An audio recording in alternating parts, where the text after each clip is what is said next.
You might have seen this place before. It often appears on the cover of car magazines and it's a bit of a mecca for motorsport enthusiasts like us.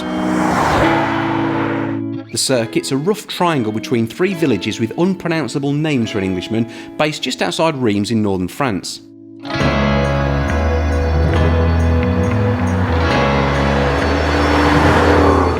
Early F1 racing was all about high speeds. The very first motorsport races were from city to city, so it logically followed that F1 would actually race along long straights between fixed points. The first race here in 1950 was a slightly longer circuit of about 8 kilometres, and it was a gruelling 600 kilometres long. That's about twice the length of a modern F1 race.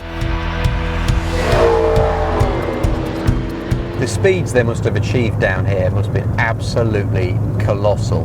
The cars back then were fantastic. They didn't really understand aerodynamics, so they just went for power. The car that won in 51, which was Fangio, had 425 horsepower. It's about 100 less than we've got here today. Yeah, but that's a hell of a lot of power, but it only did 1.5 miles to the gallon, so it absolutely drank fuel. They were so reliant on funny fuel and forced induction.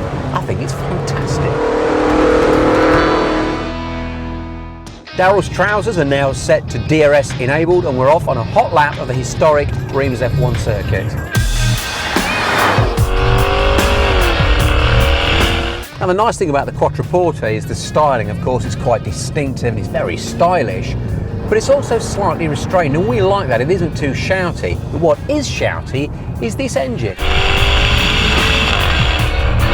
As you blip it up and down through the gears, I'm fairly sure that the local feds can hear us coming a few miles away. Anybody else visiting Reims might want to know that there's a very busy gendarmerie or police station at the end of the main pit straight. So this is a Quattroporte A6 which arrived in 2013, and it replaced the humongous 4.7 litre Quattroporte A5. This thing, although it's dropping nearly a litre in capacity, is actually more powerful. It has an extra 80 brake horsepower over the outgoing model and an amazing 200 Newton meters of extra torque. That's pretty impressive. Also, I think it's the first modern Maserati with turbocharged power with forced induction. And the nice thing is you don't lose that engine note. Often with forced induction, the exhausts are a bit muffled, but with this thing, let's press some manual and some sport, you can really enjoy every gear change.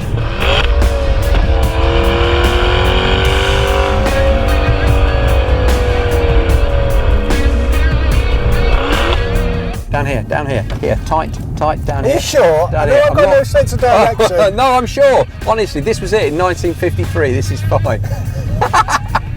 Fangio would have been 4 times the speed down here. You missed that apex. That was Calvaire Corner, circa 1953. But at least it was an authentic lap. Maserati today are part of the Ferrari family, who of course do pretty well in F1. But there was a time that Maserati was the name in racing. The magnificent 250F was unbeatable for years, and it's the embodiment of the phrase so loved by engineers, the phrase that says, if it looks right, it is right. And just look at it.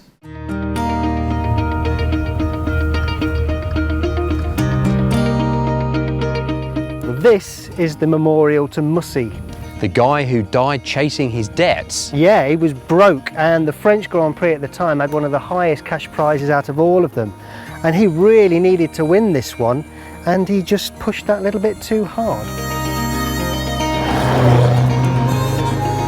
The fastest lap ever around this 8-kilometre circuit was set in 1951 by Fangio, and he set it in 2 minutes 27. So he's averaging roughly 1 minute per each of these huge long straights that we're running down at the moment. But actually, 2 drivers were credited with the win, both Fangio and a chap called Faglioli, because they actually shared a car.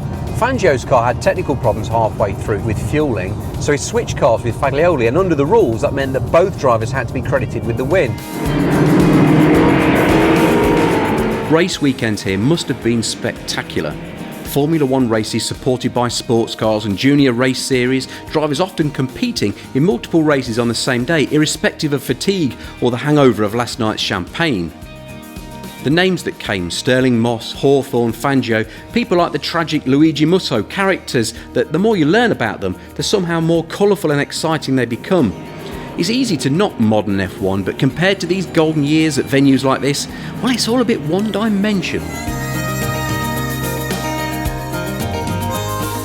Oh wow, I'd heard about this place, but I wasn't sure that there would be anything still standing after all these years. I think this is Reims' real hidden gem. I think this is the remains of the chapel. Yeah, well, this was a really high-speed, deadly circuit, and Mike Hawthorne's Ferrari teammate, Mussy, died at Gueux Curve just over there. And two F2 drivers in 1957 were actually given the last rites in that chapel. Reims is at the heart of the Champagne region, and you'd think the sight of three giddy race drivers spraying bubbly all over the crowds was as old as the French GP itself, but it's not. It only really started in the late 1960s. You see, the champions at Reims traditionally got a magnum of the good stuff to go with their winners' garlands, but after the American Dan Gurney drenched his teammates at the 1967 Le Mans, after romping his GT40 home ahead of the Ferrari favourites, he started a tradition which continues to this day. Okay, so we didn't break any records, but we should still celebrate a thoroughly enjoyable day charging around the old circuit here. Reims has a number of champagne houses, but the only one that matters to race fans is Vranken Pommery. They make mum. Mercedes drivers will know, and McLaren drivers might just remember that this is the champagne winner's spray in Formula 1. So just here you can see the famous Jeroboam bottles used this season for the Formula 1 Grand Prix, and just here you have the new ones for the next coming season 2016, and they are waiting for the labeling process.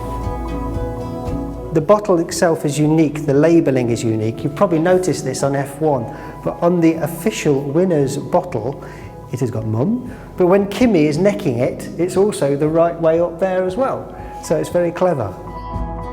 So can I ask, who would you like to see win this in 2016? Or in my opinion, it will be Romain Grosjean. Right, that's your official line, yes. Is it? What's the personal line? Okay, yeah. Forget about endorsing mum. Who would you really like to see win? Maybe Nico Rosberg. Yeah? Yeah. Do you want to see something really cool? Yeah, show me. I've done my homework.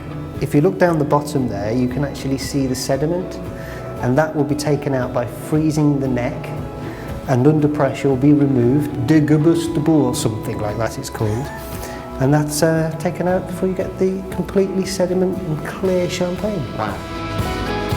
Amazing to think that these are the ones that are going to be sprayed on the podium in 2016. You know what I'm going to do now? Hamilton, Hamilton, Hamilton, Rosberg, Rosberg, Maldonado. Marussia, Lotus, Lotus. And none of them will have our names on.